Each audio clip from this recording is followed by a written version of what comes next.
O Cledson Soares e com o Ícaro Carvalho, que são modeladores 3D, e eles vão falar sobre as Bitcoins, que não é isto aqui, né, Cledson? Exatamente. O Bitcoin, na verdade, é uma tecnologia muito nova, mas que tem um potencial para revolucionar realmente toda a sociedade como conhecemos. São moedas. São moedas virtuais, mas não necessariamente você tem que ter uma inteira. Ela pode ser fracionada. Então, você pode ter 1% de uma Bitcoin ou pode ter uma inteira, ou várias. E é importante você falar que não precisa ter uma inteira, porque uma vale quanto hoje? R$68 mil. R$68 mil. Como é que surgiu essas moedas, as Bitcoins? Elas surgiram em 2009, através de uma pesquisa feita por uma entidade chamada Satoshi Nakamoto, que na verdade pode não ser uma pessoa só, pode ser um grupo de pesquisadores que, depois da crise imobiliária que teve nos Estados Unidos, resolveu achar uma maneira de não permitir que os bancos e os grandes empresários continuem manipulando o nosso dinheiro. Então, ele permite que os usuários se autorregulem quanto ao valor do seu próprio dinheiro. Para a gente conseguir entender as Bitcoins, antes é preciso entender também essas tecnologias, né, que vêm antes das Bitcoins para tentar prometer a segurança e esses outros tipos de atributos aí, né? Então, a tecnologia do Bitcoin foi a blockchain. Ela é feita para autorizar transações através de usuários da própria blockchain. Ela não é feita para uma instituição segurar todos os tipos de transações. Qualquer tipo de transação, sendo a moeda, a própria Bitcoin, que foi criada em cima da tecnologia da blockchain, como certificados ou escritura de casas, esse tipo de coisa, tudo pode ser autorizado pela blockchain.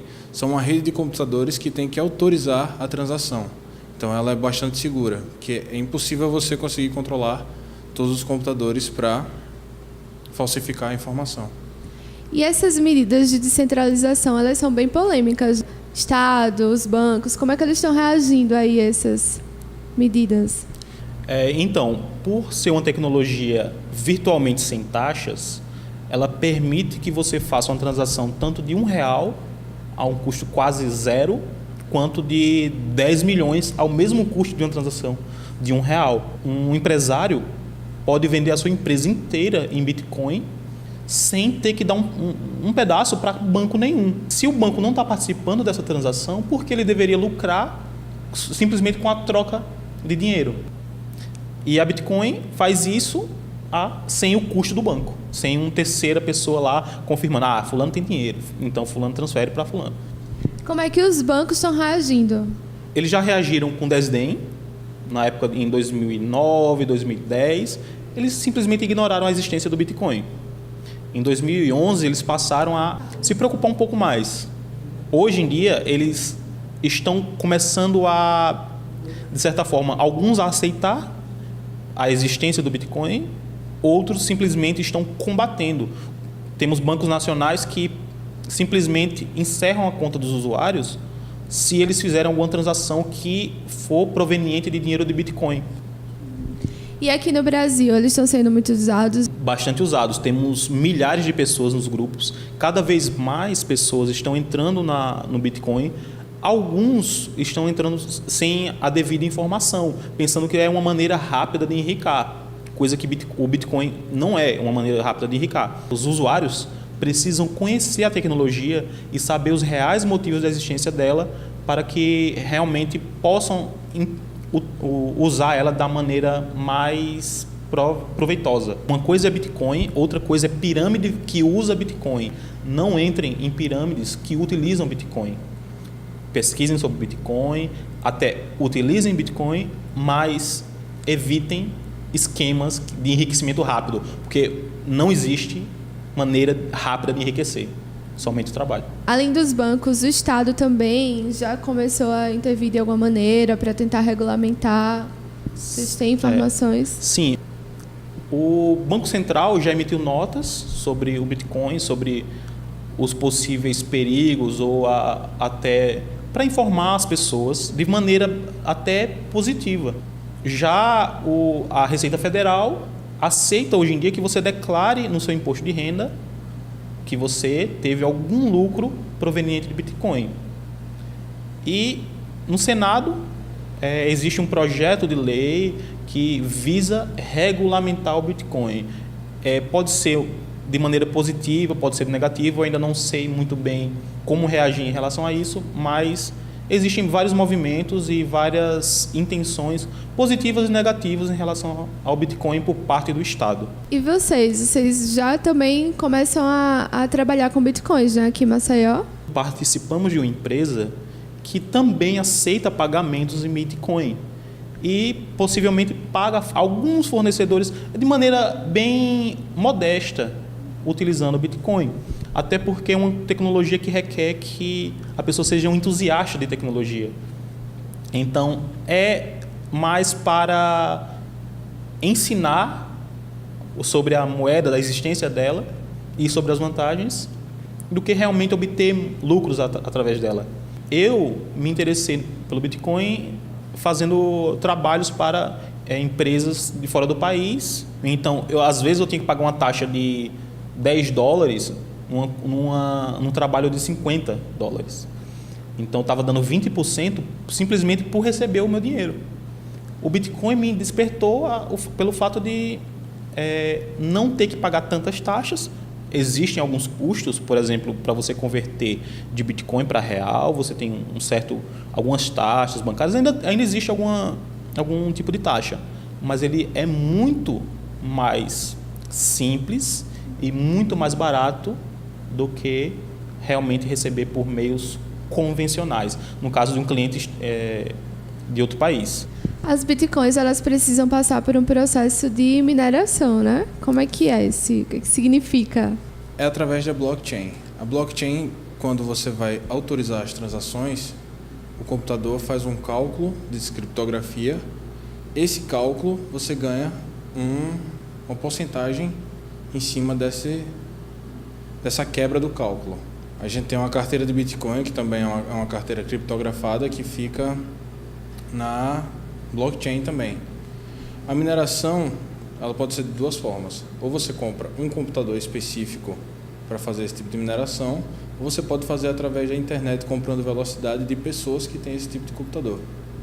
Então precisa ter uma velocidade específica do computador para hardware para fazer a mineração.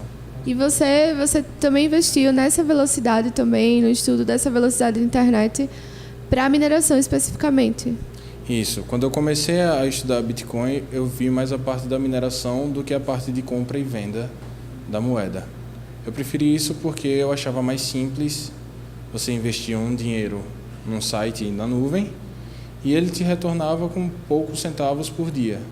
Assim, com contratos pode ser até de 1 ano ou vitalício mesmo, dependendo do site que você está fazendo a mineração. Então, Maceió já tem gente trabalhando com Bitcoin? Já. É oficial. Uhum. Apesar de estar surgindo com maior repercussão agora, os Bitcoins, já tem alguns mitos que já têm sido espalhados pelo mundo, né?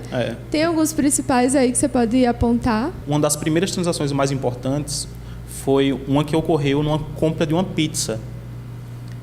Um jovem comprou uma pizza numa pizzaria que passou a aceitar Bitcoin. A pizza custou 10 mil Bitcoins, o que hoje equivale a milhões de dólares. Essa pizza, essa compra dessa pizza é comemorada todo ano pelos usuários de Bitcoin como o Bitcoin Pizza Day. No começo, quanto menos usuários o Bitcoin tinha, mais Bitcoins por usuário existiam. Existem pessoas hoje em dia que têm cerca de 100 mil Bitcoins guardadas, mas não necessariamente essas 100 mil Bitcoins, se ele converter hoje, ele vai ter uma fortuna. Porque quando você vende a Bitcoin, alguém vende uma quantidade enorme de Bitcoins, como ocorreu, por exemplo, quando os Estados Unidos apreendeu uma quantidade enorme, 500 mil Bitcoins de um site, e vendeu e leiloou, ele leiloou por um valor abaixo. Porque o valor do Bitcoin não é fixo. Ele é baseado no interesse dos usuários em comprar aquela quantidade de Bitcoins. Tem outra curiosidade também, que foi o fato de um jovem que minerava em casa ter várias bitcoins, tinha 7.500 bitcoins guardadas no computador. A namorada dele reclamou, ele guardou tudo e depois jogou fora.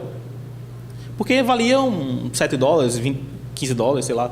Só que hoje em dia, como valem milhões de dólares, ele está com um projeto de cavar o lixão da cidade onde foi jogado esse computador para tentar recuperar o HD e recuperar essas bitcoins que estão guardadas naquele HD. O Bitcoin não somente é seguro, tanto que ele não tem outra forma de recuperar a não ser pegando o HD e pegando os dados exatos daquelas transações de Bitcoin, como também é quase que vitalício. As Bitcoins dele continuam existindo na rede. Ninguém consegue acessar porque ninguém tem a chave, que é a chave privada do Bitcoin, que permite que ele troque aquelas Bitcoins com outra pessoa. Então a chave ela é física, de alguma maneira precisa ser do computador físico para ter acesso. Ou, por exemplo, você pode memorizar a sua chave, coisa que eu não aconselho, porque é um código alfanumérico. E isso me lembrou até o fato de que vocês estavam comentando que tem um número limitado de bitcoins para serem produzidas. Exatamente. Né? Mais ou menos em 2040, as bitcoins vão parar de surgir a mais. Vai se limitar ao valor de 21 milhões de bitcoins existentes.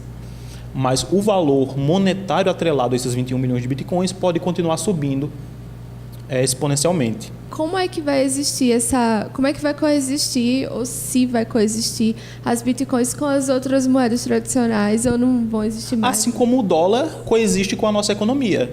Você pode ter tanto o dólar como o real, como pode ter o iene, por exemplo, o peso argentino.